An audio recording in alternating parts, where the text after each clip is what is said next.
Vámonos a la palabra de Dios, hermanos. Sean bienvenidos todos los que tomamos a bien estar en la casa del Señor y también las personas que de algún otro medio escuchan esta predicación. Vámonos a Primera Tesalonicenses. No olvidemos que estamos en la semana de la carta del apóstol Pablo a la iglesia de Tesalónica. Estuvimos en el capítulo 1 el martes. Hoy estamos, en el capítulo 2. Vamos a estar hablando del capítulo 2 de Tesalonicenses, ahí que vamos a estar. Así que busquemos en la palabra de Dios este capítulo 2.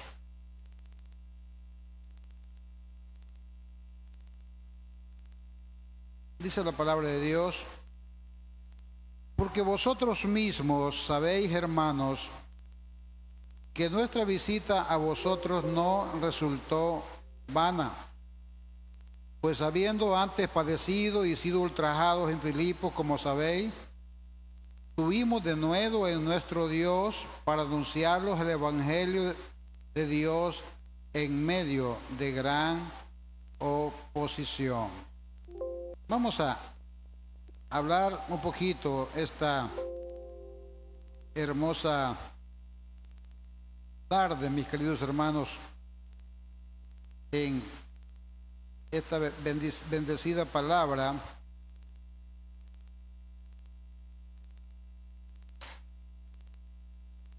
en la vida del apóstol Pablo. Aquí tiene un tema en el capítulo 2. Y el tema es ministerio de Pablo en Tesalónica. En este capítulo 2 vamos a ver reflejado una verdad, hermanos, y es la verdadera motivación que todos los que hacemos la obra de Dios debemos de tener. No solo lo vamos a ver a través de la actitud de Pablo y y la finalidad del evangelio que Pablo predicaba. Pero no olvidemos que Pablo ya hizo su labor. Quienes estamos pendientes de hacer nuestra labor somos nosotros los que estamos vivos. Así que hoy vamos a ver la verdadera motivación, hermanos, para hacer la obra de Dios en esta tierra y alrededor de las personas que Dios nos permite el privilegio convivir. En el capítulo 1 estuvimos viendo, hermanos, la admiración del apóstol Pablo para esta iglesia, la admiración de la obra de su fe, la admiración que Pablo sentía, hermanos, de el trabajo de amor que tenían ellos a pesar de los grandes y serios problemas y que habían quedado como motivo, hermanos, por la expansión del evangelio en los corazones de la gente. Es bastante contradictorio lo que les pasó a la iglesia de Tesalónica con el evangelio que se predica hoy. A veces de los púlpitos se dicen palabras como esta: hermanos, venga a Cristo y se van a acabar sus problemas. Esta iglesia, esta gente en Tesalónica llegaron a Cristo y los problemas se les multiplicaron. El apóstol Pablo también recibió el ministerio, hermanos, y no lo recibió un ministerio para engrandecerse de ninguna manera, sino para ser humillado. Pero Pablo tenía una claridad espiritual que sabía que todo lo que hacía, lo hacía por la causa de Cristo. La base principal de la mentalidad del apóstol Pablo era Cristo. Pablo estaba tan convencido de la labor del Espíritu Santo en el corazón de él, estaba tan agradecido por lo que Dios había hecho en su interior, en su propia vida, que Pablo no tomaba medida de lo que él podía hacer por causa del evangelio. Y aquí miramos Pablo desnudar su corazón con la misma iglesia, por supuesto, que Pablo sentía que Dios había permitido un gran privilegio haberles podido servir. Dice: porque vosotros mismos sabéis, hermanos.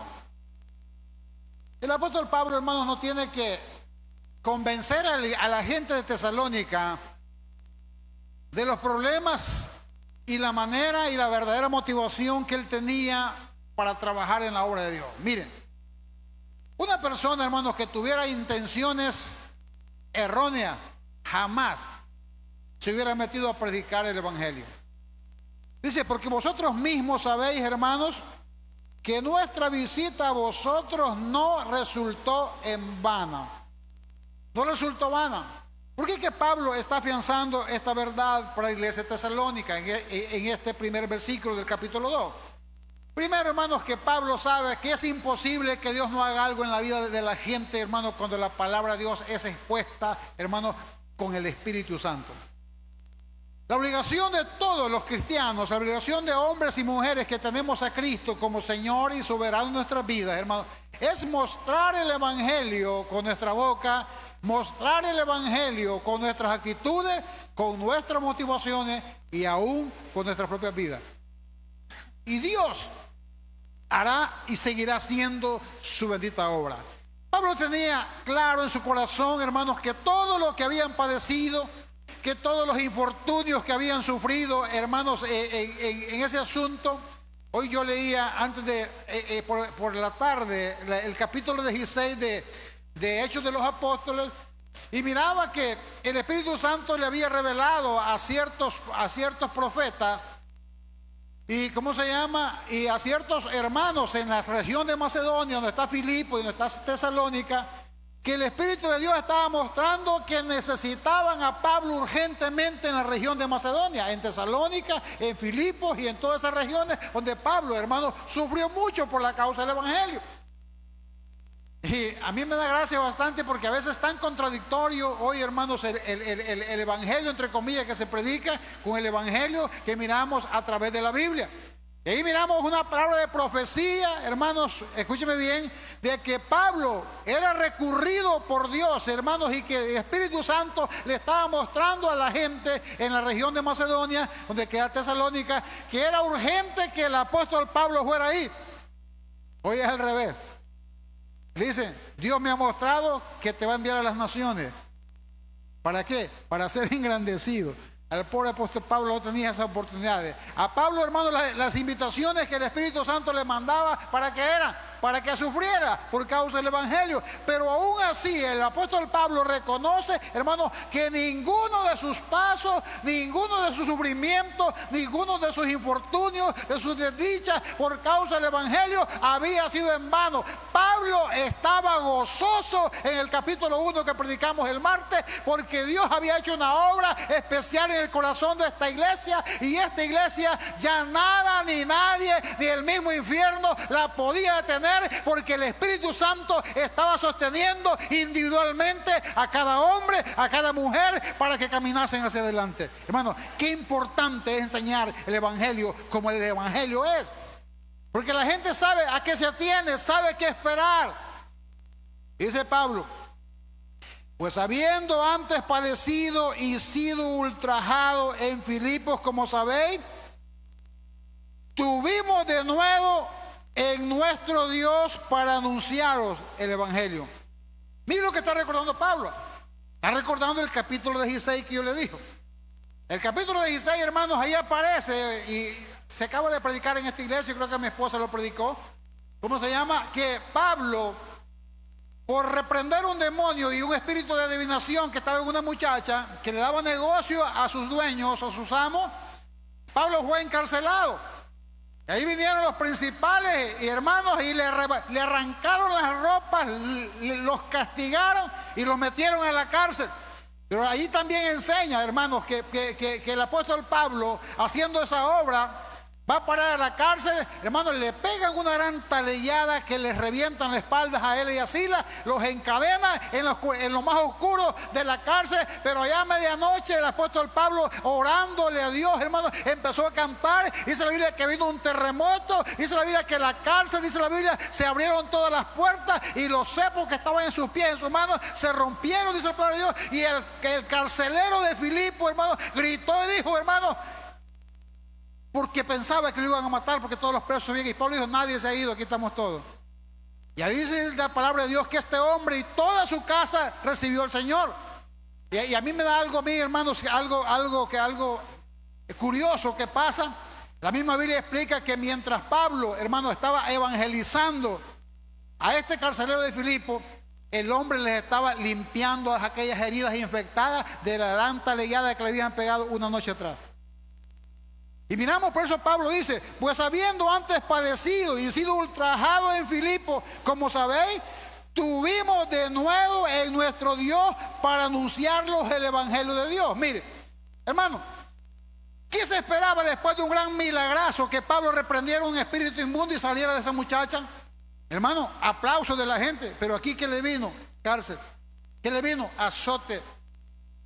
Dice Pablo, y a pesar, dice Pablo, de haber sido ultrajados en Filipo, como sabéis, tuvimos de nuevo en nuestro Dios. Vaya, hermano, vaya, solo imagínense esto, después de hacer la obra, después de andar evangelizando, la talegueada, los encarcelan, hermanos, los tienen en un calabozo frío, pero ¿qué vieron ellos? La gloria de Dios. De tal manera, hermano, que la cárcel tembló. Entonces, a veces, hermanos, miramos la motivación correcta del apóstol Pablo. Él tenía claro, hermano, que él iba a sufrir por causa del evangelio. Entonces Pablo, a pesar de los azotes, a pesar del sufrimiento, Pablo, ¿cuál fue su gozo? Mirar al carcelero de Filipo y toda su familia y posiblemente sus vecinos, hermanos, recibir al Señor y en el mismo momento bautizarse. Entonces Pablo, hermanos, a pesar del sufrimiento, Pablo seguía haciendo la obra. Dice que en vez de desanimarle, dice, tuvieron, dice, de nuevo, ¿y qué es de nuevo más? Una valentía sobrehumana para seguir haciendo más la obra de Dios. ¿Y a qué conclusión llegaron? De Filipo, la entrada de Macedonia, vamos a Tesalónica, a donde también les fue re mal. De nuevo de nuestro Dios, para anunciarlo, el evangelio de Dios, dice, en medio de gran oposición. A veces decimos nosotros, hay que esperar el tiempo de Dios. Pero Pablo no podía esperar el tiempo de Dios. Para Pablo ya era el tiempo de Dios. Porque gente dice, no, ahorita está un poco arisco este volado, ahorita está muy peligroso. No, dice Pablo, en medio de gran oposición. Hermano, dice, hermano, tenemos que entender una realidad. La palabra de Dios y el evangelio de Dios nunca van a estar amarrados. Tenemos que, dice la Biblia, predicar, dice, a tiempo, fuera de tiempo. Tenemos que reprender, redarguir, dice la palabra de Dios, en toda enseñanza y en toda doctrina. No podemos perder ni una oportunidad, porque posiblemente, hermanos, Dios es la última oportunidad que le da a alguien a través de una palabra. Un día de esto, hermanos, sentí honestamente realmente algo decepcionante. Mira a una persona evangelizando a alguien, hermanos, con seriedad espiritual, con una exposición clara del evangelio, hermanos, y ver a una persona, hermanos, que ya no tiene más que hacer en esta tierra. Estoy hablándome por su edad, por sus enfermedades y por sus cosas, hermanos. Y yo honestamente entendí una verdad: que las personas, por más fregadas que estén, por más dificultad que tengan en la vida, por más presente que esté casi la muerte en sus vidas, tienen la conciencia clara para despreciar el evangelio. Por eso es que Dios, cuando juzgue al mundo, escúcheme bien esto, hermano, no va a tener piedad de nadie. Porque cada uno de nosotros hoy, en este mismo momento, hay gente que va a escuchar esta palabra aquí y por medio de quizás de las redes sociales, pero va a escuchar esta palabra y mucha gente va a decir, no me gusta, no me sirve, no me convence. Pero yo te digo una verdad: es la verdad de Cristo, no la verdad mía. Es la verdad de Cristo, no la verdad de esta iglesia. Es la palabra viva del Dios verdadero. Y el Señor se sintió como feliz que ya nos veníamos. Y le digo yo a mi esposa, quizás, quién sabe, sea la última vez que Dios le hable. Porque no podemos, escúcheme bien, hermano, vivir en contra de un Dios tan poderoso como Jehová. Versículo 3. Porque nuestra exhortación, o sea, es la manera que Pablo fue a predicar a esta iglesia. ¿Por qué Pablo le llama exhortación? Porque Pablo fue a predicar a Tesalónica y a Filipo el mismo evangelio. ¿Y cuál es el evangelio, hermano? Que el único Dios verdadero se llama Cristo, y que ya murió en la cruz del Calvario, y que solo a través de Él y no a través de nadie podemos venir al arrepentimiento y tener vida eterna. Y eso confronta el corazón de la gente, porque la gente tiene una religión. Todos en sí, aunque no vayan a ninguna congregación, todo el mundo tiene una religión. Y la mejor religión del mundo, la más grande, se llama el humanismo. Nosotros queremos ser nuestros propios jefes, nuestros propios dueños. Y esa es la religión más chueca que va a mandar mucha gente al infierno. Dice Pablo, porque nuestra exhortación no procedió de error. Dice Pablo, yo no me moví a Tesalónica ni a Filipo para engañar a nadie. Es más, la Biblia dice, escúcheme bien, en Hechos de los Apóstoles, capítulo 17, que los judíos, los piadosos, dice que cuando Pablo llegaba, dice que unos lo corrían, otros lo sacaban con juida. Pero Pablo llegaba a donde gente más piadosa, más entendida, que en vez de confrontar a Pablo, le decía, Pablo, explicarnos, el Antiguo Testamento dice esto, y vos decís esta cosa. Y Pablo, con denuedo y con el Espíritu Santo, le explicaba a esta gente, es que mire, este es el Isaías que fue profetizado, este es el avivamiento que fue profetizado por Joel. Y empezaba Pablo a exponer en el Antiguo Testamento la revelación del único Dios verdadero, que es Cristo. Y se veía que muchos nobles, hombres judíos, piadosos y mujeres, dice la Biblia, también recibieron el Evangelio. Por eso Pablo dice que no había sido en vano.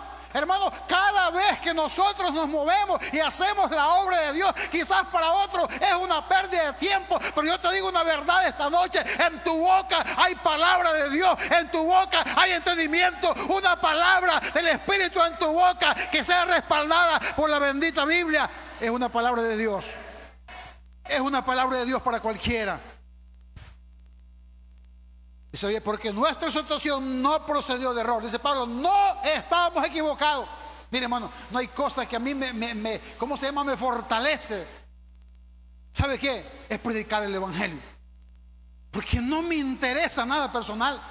No tengo ni el más mínimo interés en nada. Mi único interés es que el día que la gente venga a esta iglesia tenga una palabra de Dios que posiblemente sea para salvación de la vida de alguien, o posiblemente sea para que te le resuene eternamente y para siempre en un lugar horrible. Ella sabe cuál es ese lugar, pero no va a haber excusa delante de Dios. No por de error ni de impureza. ¿Qué está diciendo Pablo? Que él no tenía ni una maña. Él no tenía ninguna cosa oculta. Es más, él tenía la luz de Dios para que la gente fuera alumbrada por la palabra de Dios. Hermano, qué bonito es sentir eso en su corazón, hermano. Que no hay por qué engañar a nadie.